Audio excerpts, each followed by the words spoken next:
Christmas cheer, as everyone generally knows. I am John. I am your host. Thank you so much for coming to the annual Macy's Improv-a-Palooza Festival. Okay, we appreciate all you being Macy workers, friends, and family, and coming to this event. You bought in yet? Yes. Got it. Good. Okay, great. We want to thank WIT for having us here. They lent us their space, and they lent us one of their troops to perform for us. Now, is this anyone's first improv event ever? Yep. There we go, right in front. Awesome. Welcome. Let's give them a round of applause. Coming out. Nice bucket list item right at the end. I just want to throw this out there because I like to vamp. Do you guys do like New Year's resolutions? Yeah. My New Year's resolution of the upcoming year is I want to befriend a crow, right? So if anybody knows anything about crows or knows a crow, can you please let me know? It's not a joke. I just wanted to say that. That's my husband's too. What? It's my husband's too. To befriend a crow? Yes. You did it. You see, this is not an insane thing. Okay? How was it? Was it great? Her name is Cheryl, not her real name. Like, just, you named her, right? Okay. Does she give you things? They will start bringing you things. Yeah, I hear they start bringing you things. You're just not at that level with her yet? Okay. What? You have one that eats cat food? Yeah. No, I don't own it. It just I didn't think you owned it. But good. That's good. Look at you, first show. You're talking and everything. That's fantastic. So what you're going to see here has never been done before. Everything you're going to see is made up. Completely on the spot. So it's opening night and closing night for the show. Right? Everybody good? Yep. Yeah. All right. There you go. All right, we're going to see two troops tonight. We're going to see the troupe Lizard Girl that WIT has generously given to us for the show. And then you're going to see the Macy's Workers Improv Festival show. So thank you, Macy's workers, friends, and family for being here. You understand the concept, right? Yeah. Okay, good. All right, great. Ladies and gentlemen, welcome, and let's put your hands together for Lizard Girl!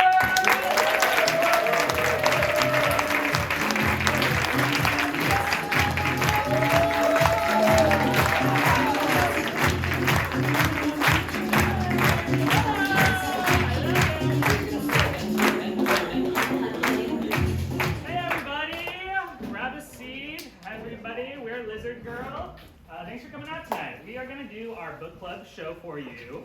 So what that means is I'm going to need a genre of a book from you guys. So on the count of three, I'm going to ask for that genre. All right, 1, 2, 3. Science! This is something over here. Keep them up. Keep them going. Epistolary. What were those words? Epistolary. I don't know what that means. Letters. Like letters? Like a book of letters? Let's keep them going. Magical realism. I love that. And you know what?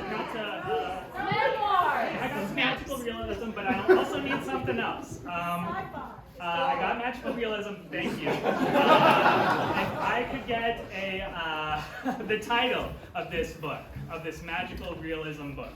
Mama's Coming Home. I will give it to you this time. I just didn't hear it. Mama's Coming Home. Mama's Coming Home. And this is our show. Thank you.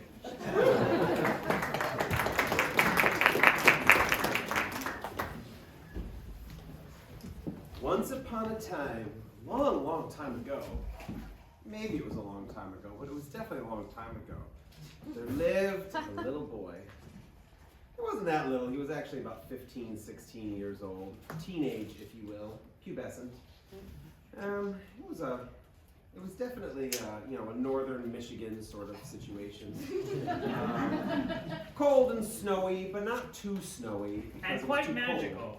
A very magical northern Michigan, to put it bluntly. We're in the year 2500. Michigan was one of the last last few states in the United States, and Charlie, as his friends called him, was one of the last few boys who lived in the last few states. It had been years since Charlie had seen his mother, D-Dot. D-Dot had escaped to planet 49. He wondered where she was, how she was doing, but then one day, a letter appeared. It wasn't an old-fashioned kind of letter like we would have had in the year 2024, like an email. It was from a pod. And now let me be clear, this pod, even though everything we've sounded so far sounds much like science fiction, was actually magic in nature. I know we put this in the future, I know it came in a pod seemingly from space, but think of space as a magical frontier. My darling boy, it's me, a magical hologram. Not made of science, but of magic.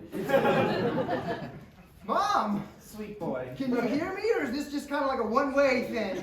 It's actually one way, but I left pauses in because I know you well enough to. Okay. See how well that worked out? Yes, but I have a lot of questions. Dear boy, I need you Okay. desperately Well, to then help what- our people on planet 49. Wow. Well, Anyway, dear boy, sorry the pause may not have worked there. I couldn't anticipate that question. I really need you to bring me some of sweet, sweet Michigan to planet 49. You see, our magical crops are dying, and the only thing that can save them is the beans of the Upper Peninsula. Dear boy. Mom? Hey, dude! oh, Oh, sorry, did I walk through a hologram? it was just the first time I've seen my mom in years. Oh, I'm sorry. It's fine. I didn't mean to short-circuit the hologram. No. Dunstan was always like this. Dunstan walked into every situation like a bull in a china shop made of china. Sorry, I come in a little hot sometimes, but I get real excited because I wanted to know if you wanted to play some future euchre with me. No, Dunstan, I wish I could, but Planet 49 needs my help. But I need your help with your sweet, sweet future euchre skills. Okay. It's like euchre of the past, but in the future. Yeah. And euchre's a game we play in Michigan in areas of the northern Midwest specifically. Oh gosh, did I hear someone say they're playing a game of euchre? Throw out every card 1 through 8. Let's get ready to go. And by that I mean 2 through 8, because you got to keep the ace. All right. Brixton was a real piece of shit. Everyone knew this. We're gonna need a fourth. You got a player to play with you? Look, there's only like 7 boys even left. Oh, Brixton, you should call your mom. Oh yeah. Oh right. Sorry, I didn't mean to be insensitive to boys who maybe their mom were not on this planet anymore. I don't even want to play euchre anymore. Brixton. Oh. Meanwhile, Charlie went back home. He didn't want to play. He wanted to talk to his dad about what he had just seen. I'm sure his dad would really want to know that he had seen a hologram, a magic hologram, of his mom. Hey, Dad, do you ever like wonder if Mom is gonna like try to reach out to us, try to? Can't you see I'm watching the ocean? The ocean now bordered most of Michigan. I've been waiting so long to just get a peaceful day to see the ocean, Yeah. and now I got my son coming and interrupting me. And it was a very long time he had waited. You see, in the future, people lived a long time if they lived at all. Charlie's dad was 250 years old. He was mostly machine at this point. Magic machine. Well, if you're gonna interrupt me, at least tell me something important. Yeah, Dad, I know. Look, I know you lived a long life and you didn't have me until you were like 234 or something like that. But I still have a long life ahead of me, and Mom needs my help. She sent me a magical realist hologram in space, but You heard from your mother? yeah, I mean, it was like one way. I couldn't ask her a lot of the questions. Where is she? She's on planet 49. Planet 49? Yeah. About thought you knew that. That was where she left when she first left. I went to planets 1 through 47 looking for her when she just disappeared one day without even leaving a note. And I'm a huge sucker in books where they kind of give you like a little piece of the background, and then you're kind of left like the rest of the time to like kind of fill in the spaces yourself. Like we don't get into why he stopped at 47, but I think it's like an interesting piece of the character. And for me, I think Planet 48 was just a desolate wasteland, you know, between 47 and 49, so like, why bother? Yeah, I think like when you do something for the 47th time, you know, that maybe is enough in a lot of situations. Okay, you know what? Some would say that getting married a 47th time is brave. I think it's a brave thing I And did. you are. As someone who sat through all of those weddings, I would say redundant is a word that's You know what? I know that a Catholic wedding is long, but it is beautiful, it is sacred, and my mom made me do it. So, En Espiritu Santo, amen.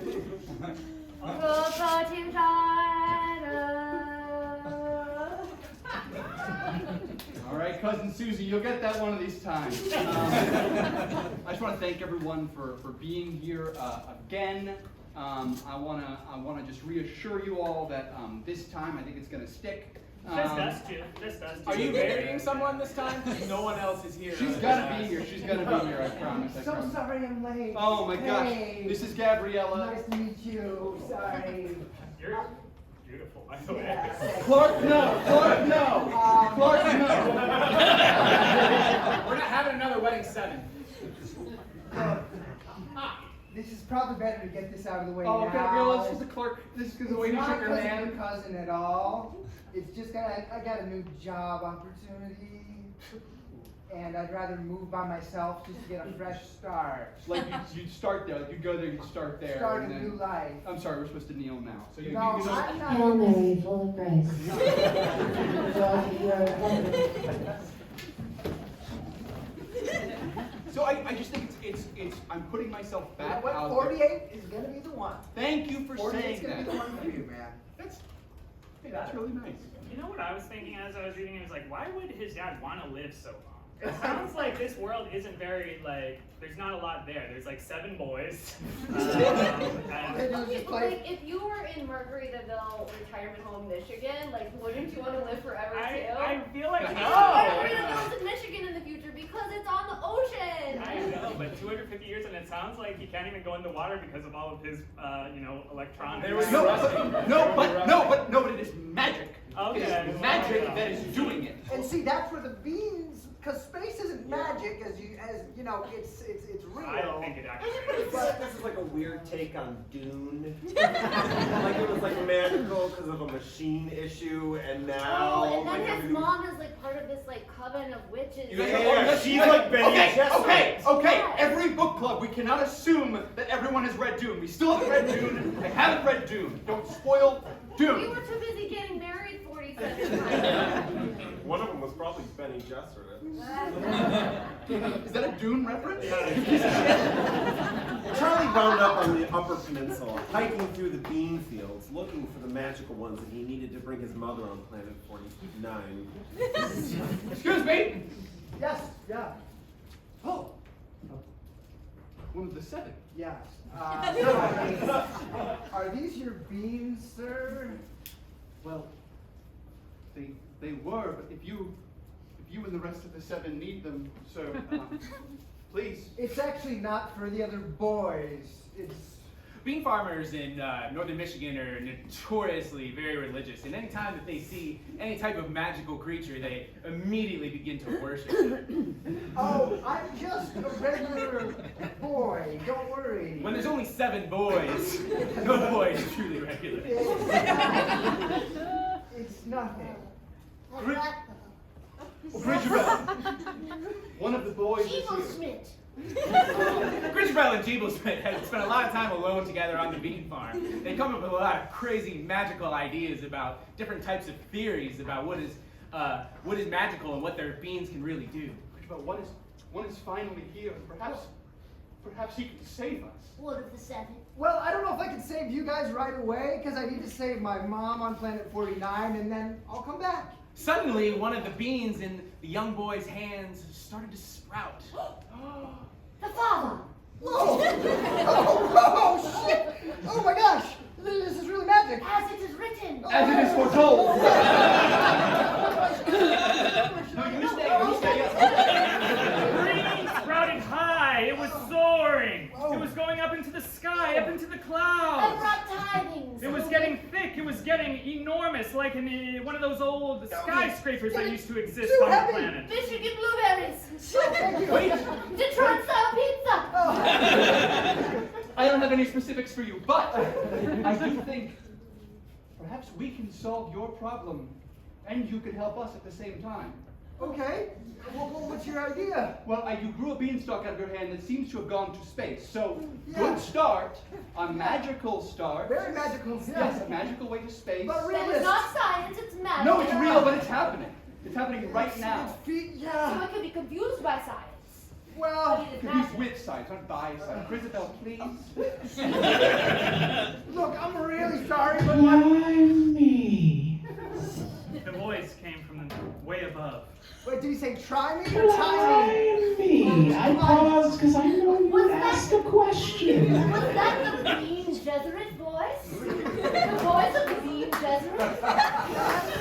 Maybe I'll just take a few more of these. Try me so I and can find go the home.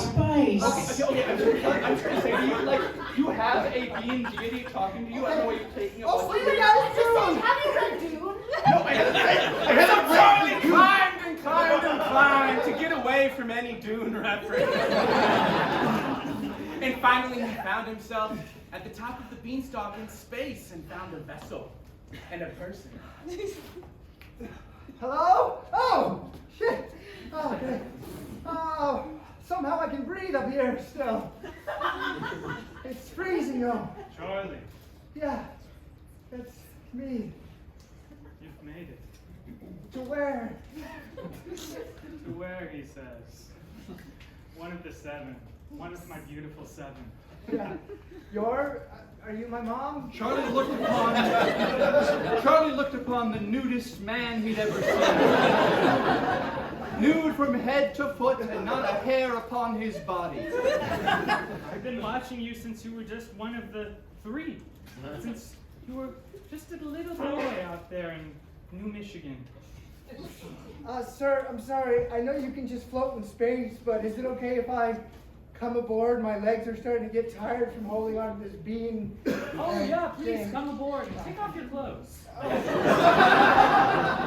We don't have much use for those up here. You see? Sure. Everything is wonderful.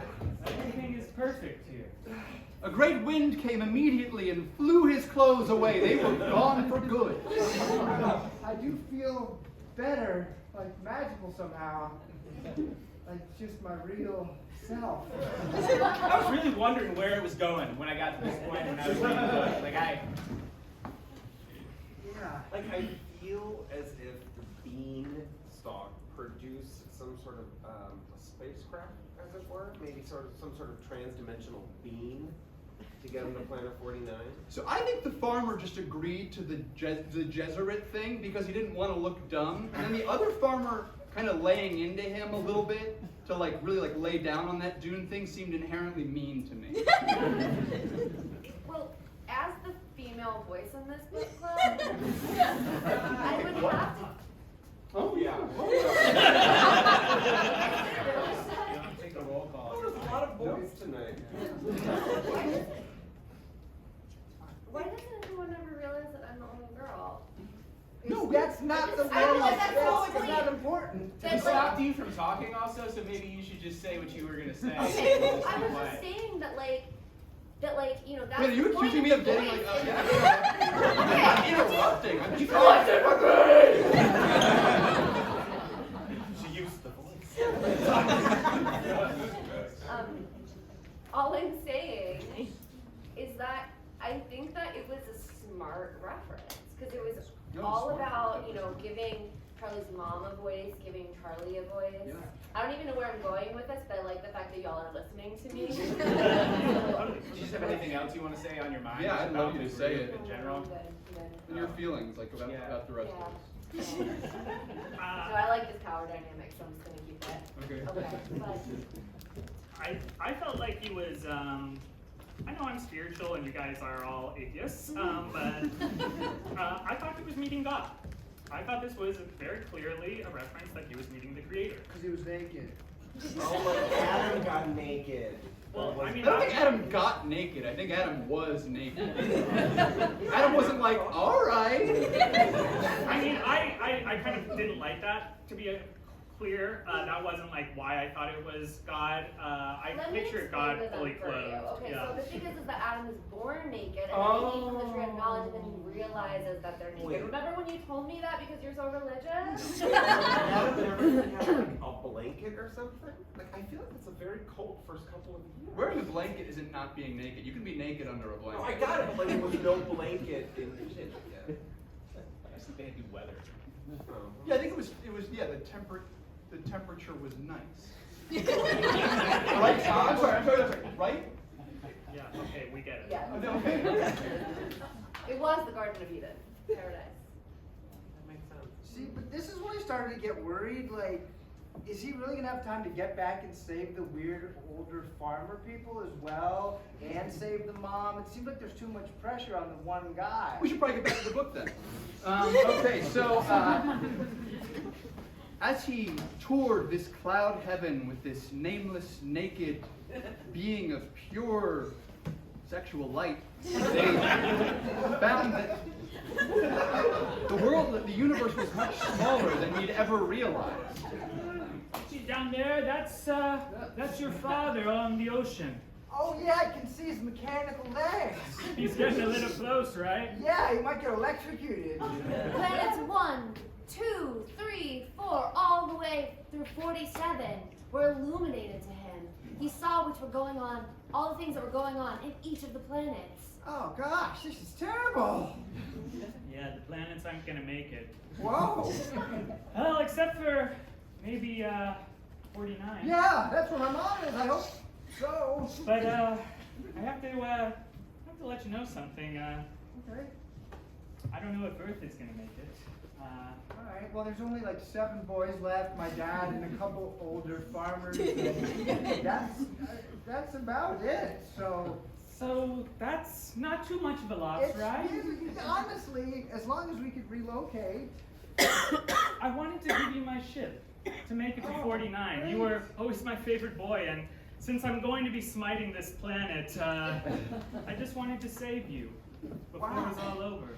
So should I go back and save the other folks, or If just? you go back, that's your choice. I can't guarantee you'll make it out of here, but sure you'll make the right decision. Ryan had a huge choice on his hands. Should he go back to Earth and save assholes like Dustin and Justin and a couple other dudes, or save his mom, who was awesome? All right. So do I just kind of push? Yeah, put your wiener in the yeah, right there. That's gonna be the joystick. All right. And then do I put my nose into this part? If you want to, I mean, that's not what it's for. That's just the air conditioner. Sorry. Yeah, no, That's yeah. embarrassing. Sorry. My dad has a Subaru, so. I thought your dad was basically a Subaru. Right? Mostly Subaru. Anyway, I should get going before my mom. Hopefully she's still alive, but before anything happens. So with his wiener in the vehicle, he looked out at the world ahead of him. A great decision. To planet 49 or to Earth. He took a deep breath, stared into the starless wonder, pointed his erection, and flew. Earth came into sharp focus. The beautiful lands he'd spent all of his time with, and all he saw was the tiny dot of Michigan. He saw that fuel was low, magic fuel, was low on his ship. He would not be able to make a return trip. He hoped he had made the right decision. Oh, He hurt his dong pretty bad when he fell. Oh, hi! Preston, my sweet boy. yeah, look, It's me, Mom. Are you on Planet 49 already? Hi, I'm sorry, it looks a lot like Michigan. Can I give you a hug? Well, I guess. Oh my gosh. I'm sorry. Bow down! I'm sorry. Sorry. Sorry, I forget. Remember? Moms, you know? Oh my gosh. This is my wife. Your new mom. Great. Stepmom. That's great news because Dad's probably dead by now. I'm dead, I'm right behind Oh, He made it to Planet 49, but his dad was there too? How could this be? He just saw him chilling on the beach at Margaritaville in Michigan. You know, that talk you had with me was interesting, and the first time we'd had a talk in a long time. It motivated me to go to planets 48 and 49. What the hell, Dad? You just left, and you didn't tell me. What if I had come home looking for you? And It's okay. We also invited him because we needed a fourth for euchre, and we knew you were coming. What? But my friends are dying back there. Charlie, It's not just. Charlie, it was okay. Your friends were gonna die regardless.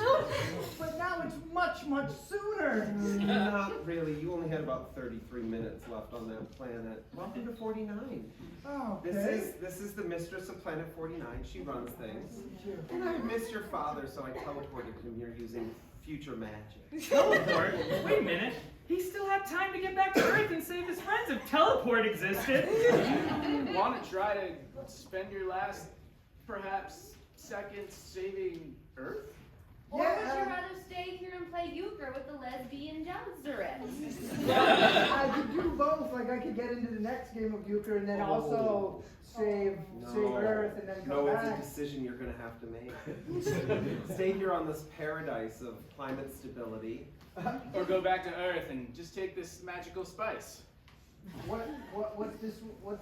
It's a really long story to explain what the spice is. You know what? I think I'm It's allergic to water. The David Lynch movie explains it better than the movie. You know, I'll probably just stay here.